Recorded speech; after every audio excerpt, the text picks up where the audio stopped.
Hello friends, let's read a book. We're continuing on with The Big Cheese by Eve Bunting and illustrated by Sal Murdoka. Meow, meow, meow, meow, meow. We are on chapter 4, I believe.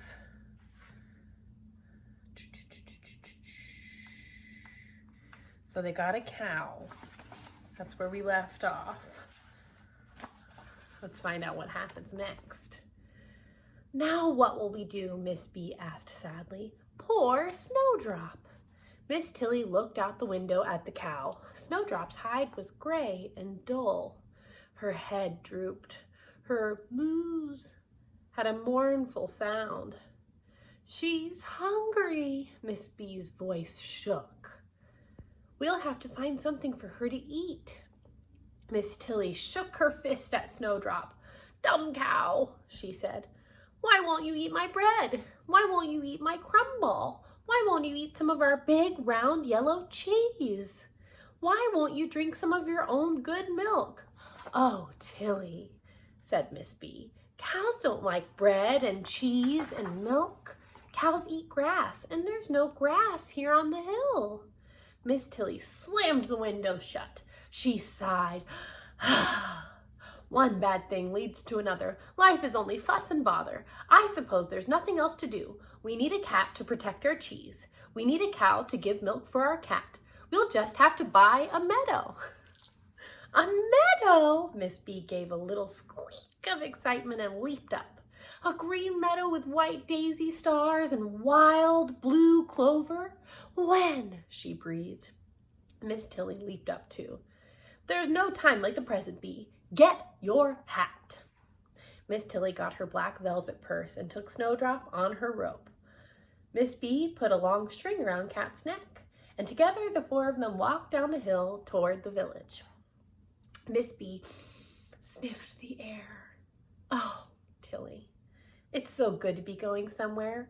All of a sudden, life is so exciting. Cat purred, and poor Snowdrop's bell went ding, ding, ding. I hope this is the end of it, Miss Tillie said. A rolling stone gathers no moss. It's time we settled down again. On the way into the village, they met the same farmer who had sold them Snowdrop. Good morning, sir, Miss Tillie said. We need a meadow for our cow, a good meadow, a sweet meadow, a tried and true meadow. Do you happen to know of a meadow for sale? The farmer nodded. I can sell you the very same meadow that was the cow's home. She'll take to it kindly, for she knows every nook and cranny of it. How much is it? Miss Tillie pulled open the black velvet purse. $40. Miss Tillie counted out $40. Then she rolled up the black purse and put it in her pocket. All good things must come to an end, she said. And that's the end of that. A fool and his money are easily parted. Snowdrop pulled on her rope. Her nostrils widened. She mooed happily. Then she went running through the long grass, stopping to bite the blossoms from a clump of clover and tossing her head so her little bell went ting, ting, ting. Miss Bee looked around. Is there anything in the whole world as beautiful as a meadow in summer? She asked happily. Beauty is in the eye of the beholder, Miss Tillie said. Don't ever forget that, Bee. I won't, Miss Bee said. They sat in the white shade of the hawthorn hedge. Miss Bee made a daisy chain for Cat's neck and a bigger one for Snowdrop's. This is the best day I ever had in my whole life, she said. There they are sitting.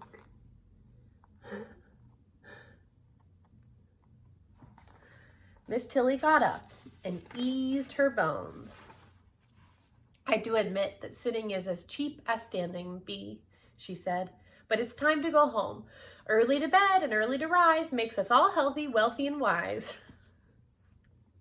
That night, Miss Bee lay in bed with her arm around Cat, who purred loudly in the dark.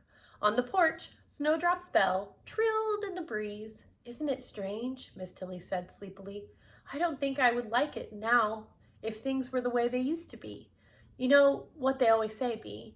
If you live with a goat, you'll come to enjoy it. Miss Bee sat up in bed. A goat!